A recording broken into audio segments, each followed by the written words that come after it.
Hello and welcome to 90 Production Films and Music. I am Dikshant and this is Inside a Movie. अगर आप इस channel पर नए आए हैं तो चैनल को सब्सक्राइब करना और बेल आइकन दबाना मत भूलना।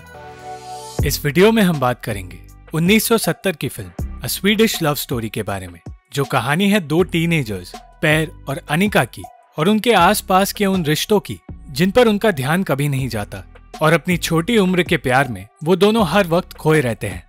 फिल्म की शुरुआत में हम कुछ लड़कों को देखते हैं जो एक गैराज में काम करते हैं और काम की जगह वो ज्यादा वक्त हंसी मजाक करके बिताते हैं। उस गैराज के मालिक का बेटा है पेर, एक टीनेजर जो अपने से बड़ी उम्र के लड़के जैसा बनना चाहता है। पेर के दादा इलाज के लिए हॉस्पिटल में रहते हैं और पेर कभी कभी अपने माता पिता के साथ उनसे मिलने जाता है। उसी जगह अनिका अपने परिवार के साथ आई है और वो दोनों ही परिवार एक दूसरे से अलग है।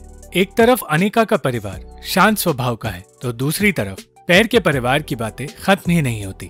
सबके लिए कॉफी लाने के लिए जब पेर कैंटीन की तरफ जाता है तो उसकी मुलाकात अनिका से होती है। वो दोनों एक दूसरे से बात करना चाहते थे पर अपने परिवारों की वजह से बात नहीं कर पाते और फिर कुछ वक्त बाद उनके जाने का वक्त आ जाता है।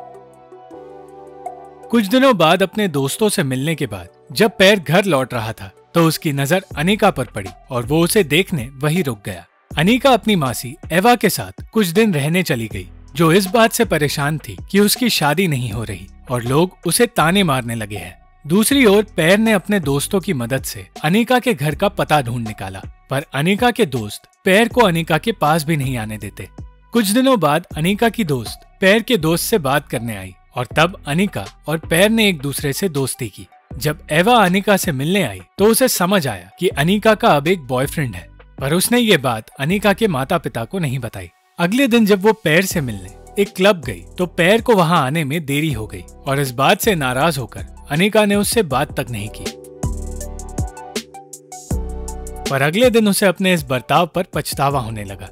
वो दोनों एक दूसरे से बात करना चाहते थे पर ना समझ थे और इसीलिए एक दूसरे से झगड़ा कर बैठे। इसीलिए उनका झगड़ा खत्म करने में उनके दोस्तों ने उनकी मदद की। वो दोनों एक दूसरे से हर रोज मिलने लगे, पर उन दोनों के रिश्ते से अनिका के दोस्त को तकलीफ हो रही थी और इसीलिए एक दिन बिना वजह उसने पेर को पीटा, पर उसकी मदद करने कोई आगे नहीं आया। पेर का दोस्त आर्नी भी नहीं, और ये बात पेर को बिल्कुल अच्छी नहीं लगी। अनिका के माता पिता एक दूसरे से बुरा बर्ताव करते हैं और वो दोनों ही अपनी शादी से खुश नहीं। अनिका के पिता एक सेल्समैन है जिनका काम ठीक नहीं चल रहा और इसीलिए वो अपना सारा गुस्सा अनिका की माँ पर उतारते हैं। पेर अपने दोस्त आर्नी और अनिका दोनों से नाराज था और इसीलिए उसने अनिका से बात करना बंद कर दिया। उसके इस बर्ताव से अनिका का दिल टूट रहा था, पर वो जानती थी कि इसमें उसी की गलती है। वो पेर से बात करने की और उससे माफी मांगने की कोशिश करती रही, पर पेर ने उसकी तरफ देखा भी नहीं। पेर का ये गुस्सा ज्यादा देर तक नहीं रह पाया और वो अनिका के पास वापस आ गया। अनिका के माता पिता के झगड़े दिन पे दिन बढ़ते जा रहे थे और वो इस बात से परेशान थी। इस परेशानी से दूर उसे सिर्फ एक बात अच्छी लगती थी, पेर से मिलना। वो सिर्फ पेर के पास होने पर खुश रहती थी। इसीलिए एक दिन वो पेर को अपने घर अपने माता पिता से मिलाने ले आई, जो कुछ दिनों के लिए घर से बाहर जाने वाले हैं। अनिका की माँ ने उससे अच्छा बर्ताव किया, पर उसके पिता पेर से सवाल जवाब करने लगे। बातें करने के बाद उनकी नजर में पेर एक ऐसा लड़का बन गया जो ये भी नहीं जानता था कि उसे बड़े होकर क्या बनना है, और उसे सिर्फ और सिर्फ अनिका दिखाई दे रही थी। उन्हें पेर बिल्कुल पसंद नहीं था, इसीलिए जाते वक्त उन्होंने अनिका से कहा कि वो ज्यादा देर तक पेर को घर में ना रहने दे। उनके जाने के बाद वो दोनों एक दूसरे के साथ वक्त बिताने लगे।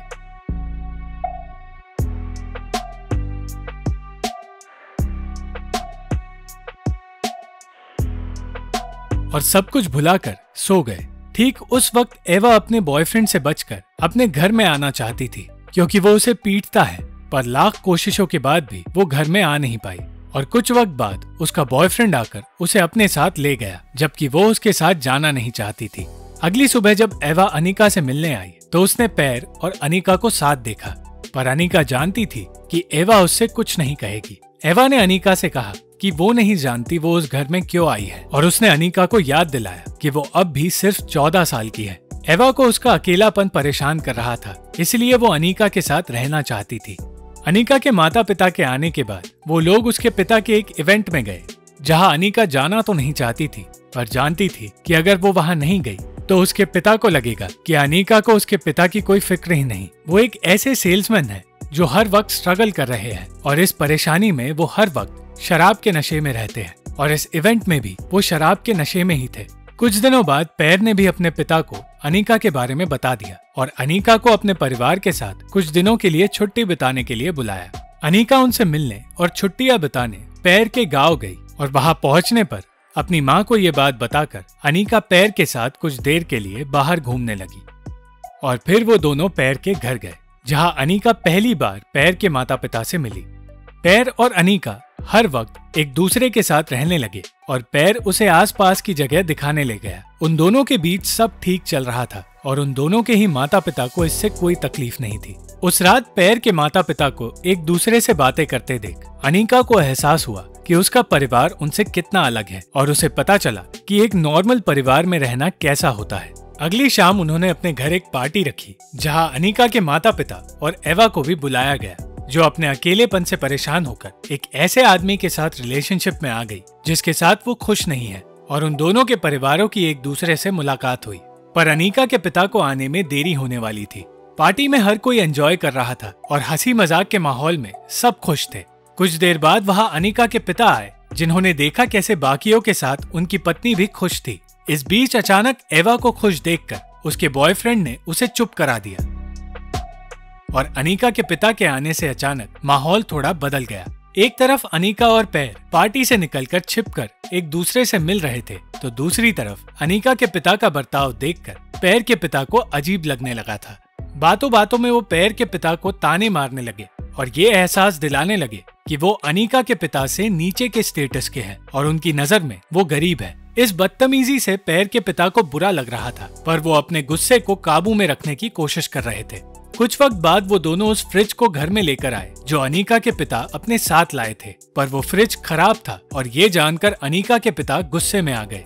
वो दूसरों के मजाक पर गुस्सा करने लगे और जब एवा ने बात करने की कोशिश की तो उससे भी उन्होंने बात नहीं की। वो अचानक चिल्ला चिल्लाकर हर किसी को गालियां देने लगे और अनीका के माँ से कहा कि उन्होंने अपनी जिंदगी के 45 साल सिर्फ बर्बाद किए हैं। वो सिर्फ और सिर्फ पैसों के बारे में सोच रहे थे और इसलिए चिल्लाकर ये कहने लगे कि वो अनीका को एक गांव वाले के घर कभी नहीं भेजेंगे। वो उसे रईस बनाएंगे और दूसरों को कुचलकर ऊंचाई पर जाना सिखाएंगे। अनीका के पिता जॉन के अलावा हर कोई फिशिंग करने जा रहा था और जंगल में धुंध के बीच वो लोग एक दूसरे को ढूंढ रहे थे। कुछ देर बाद तालाब में उन्हें एक टोपी तैरती हुई दिखी और तब उन्हें पता चला कि वो टोपी जॉन को दी गई टोपी है।